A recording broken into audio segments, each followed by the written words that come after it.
गरीब मुसलमानों के हित में वक्फ बिल आया है। जी हाँ, उस पर बहस चल रही है। कई लोग विरोध कर रहे हैं, पर भाजपा कह रही है कि उनको मुसलमानों का और गरीब मुसलमानों की फ़िक्र है, क्योंकि अब तक उनके लिए कुछ नहीं हुआ और अब जो हो रहा है वो हमारी सरकार के अंदर हो रहा है।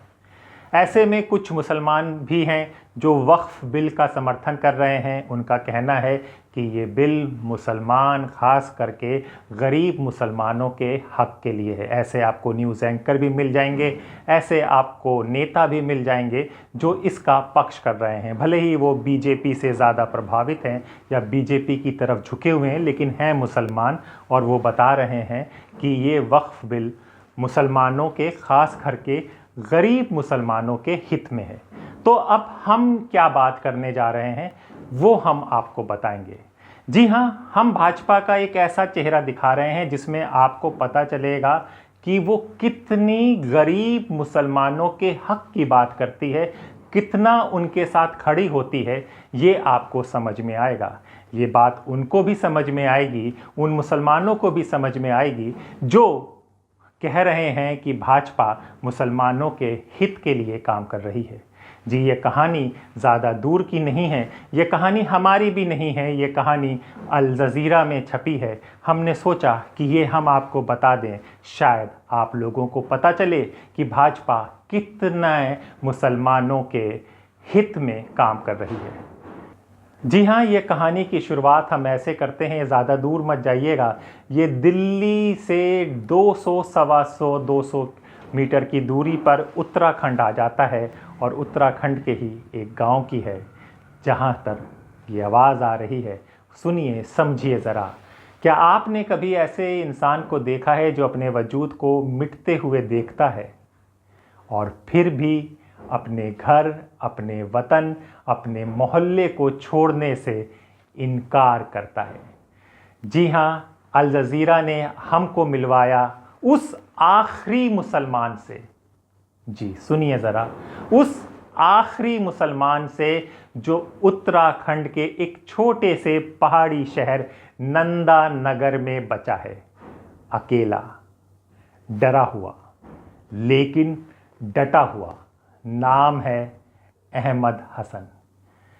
जी हाँ, अहमद कहते हैं कि जहाँ पहले रोज़ाना 20 से 25 ग्राहक आते थे, आज वहाँ आधा दिन बीत जाता है और मुश्किल से 2-3 लोग दिखते हैं, वो भी हिंदू, क्योंकि अब इस शहर में और कोई मुसलमान बचा नहीं। मुसलमानों की हित की बात करने वाली पार्टी और मुसलमानों के हित के बारे में बताते हुए वो मुसलमान, वो ज़रूर ये रिपोर्ट देखें। अहमद ने अपने हिंदू पड़ोसियों के साथ दशकों तक त्यौहार मनाए, उनकी चिताओं को कंधा दिया, दुख सुख में साथ खड़ा रहा, लेकिन जब नफ़रत का जहर फैला तो वही पड़ोसी चुप हो गए। अहमद बताता है, दर्द भरी ये कहानी शुरू होती है 1 सितंबर 2024। जी हाँ, अहमद की ज़िंदगी की सबसे लंबी रात। भीड़ ने मुसलमानों के घरों पर पत्थर बरसाए, दुकानों में आग लगाई, अहमद की दुकान को लूटा गया और पुलिस मौन रही। उत्तराखंड की पुलिस मौन खड़ी, सब देख रही थी। उस रात 15 मुस्लिम परिवारों ने शहर छोड़ दिया, लेकिन अहमद वापस लौटा, क्योंकि उसने कहा, ये मेरा घर है, मेरा जन्म है, मेरी पहचान है, सब कुछ यहीं का है, ये मेरा वतन है। अब सुनिए आगे क्या होता है। उसकी बेटी को स्कूल में ताने मिलते हैं, मुसलमान हो यहाँ क्यों हो। अहमद को डर ये नहीं कि कोई कुछ कर देगा, डर ये है सब कुछ छिन जाएगा, घर, दुकान, इज्जत, पहचान। क्या अब ये है मेरा हिंदुस्तान? आज अहमद की दुकान के ठीक सामने एक हिंदू दुकानदार ने नई ड्राई क्लीन की दुकान खोल ली है। मज़दूरों ने अहमद की दुकान की मरम्मत तक करने से मना कर दिया। उन्होंने कहा, हमें मुसलमानों के साथ नहीं दिखना। समझ रहे हैं आप क्या हो रहा है? कितनी फिक्र है बीजेपी को गरीबों की, मुसलमानों की, उनके हक की। जी हाँ, ये रिपोर्ट अल जज़ीरा में छपी है। लेकिन क्या ये सवाल भारत की संसद में उठेगा?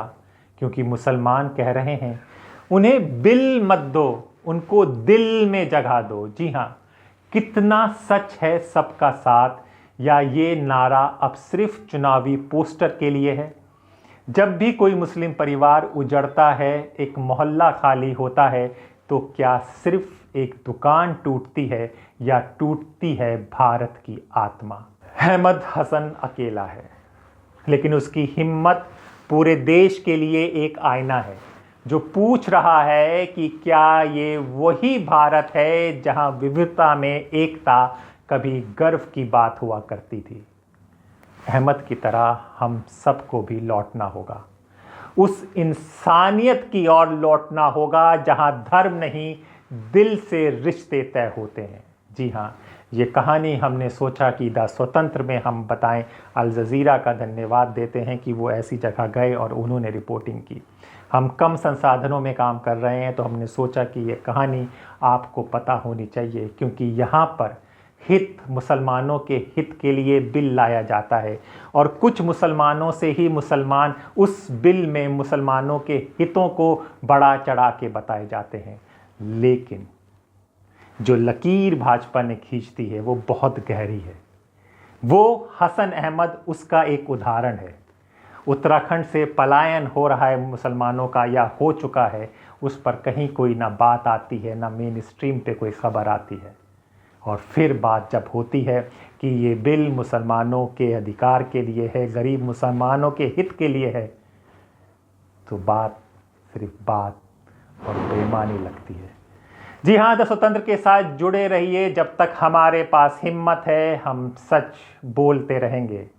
और अपने दोस्त हैदर अब्बास नकवी को इजाज़त दीजिए। फिर होगी मुलाकात एक नए विचार के साथ। तब तक के लिए नमस्कार।